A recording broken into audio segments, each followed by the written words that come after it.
us here. And let me thank Dr. Khurshid Malik, who said that I'll use your facilities, and obviously, the most importantly, our speaker and seminar giver. I have been to a number of workshops before in my life. Rarely do I sit through the entire program because of constraint of time. And here I did, sat through the entire program. I had to open the facility, I got to close the facility, I got to make sure everything is okay, sat through the whole thing. And let me tell you, I really enjoyed it thoroughly. I learned a lot. And, I differ with Dr. Khurshid Malik in some respect that this is really a session where you not only learn, act, and ponder. He said, Kharul Bishara Kafi hai, and something like this. So I really enjoyed it, and particularly the connections that he created. We rarely see this. Zaki Shamsi, old friend of mine, great friend of mine, he talked about some of the other seminars, sessions, workshops that we go to, and I have been to some of them too. But that connection that he created, that context that he created between the way of Allah subhanahu wa ta'ala and the way we do it is so important to us. You go to a alim session, a Maulana session, what do you hear? You know, those are Jannat. Do this, do not is haram and halal. I mean, you spend all of our entire life in hearing to halal and haram. If you listen to one khutbah and 10 years later the same khutbah, he talks about the same thing.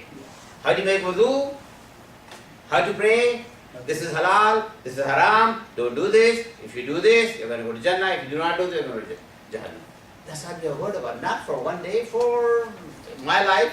I'm 68 years old, and all of my life I've heard about the same thing. In India or here, same thing.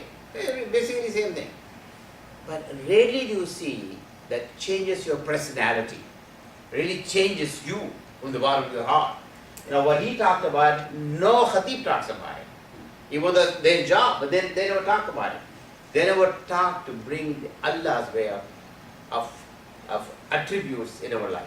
They say, no, just do this, you pray, okay, 5 times, you have the rosa.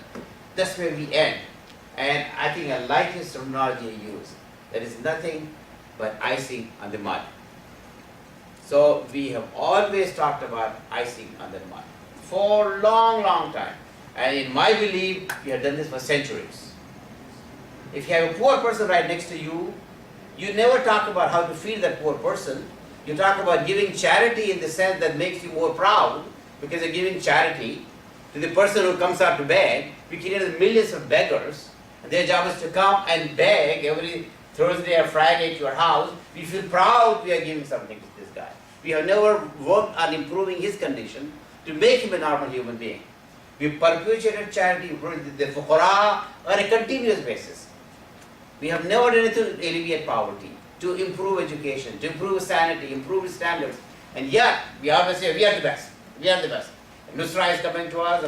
You not believe how many times I have heard of Jang-e Badr and Nusra. And how many times I have been to Makkah. Each time, this Imam makes such a great, great, great dua at the end of Ramadan. And none of those duas get maqbool from Allah subhanahu wa ta'ala. There's something missing. There is a link that is missing. And this message that the brother conveyed is that what we are doing is we are trying to put the icing on the muddy cake. And that's what we have in our hearts. And the cleansing of the heart and the ideas that he presented to us, I think was marvelous. I really enjoyed it. I wish I had known about this, about this presentation. I would have tried to bring in some more people. And I never heard of him before. I never met him before. So, I really did not know what this was going to be. I would have brought a whole bunch of more people. But again, thank you very much. Really enjoyed it. Thoroughly. Next year, inshallah, we'll invite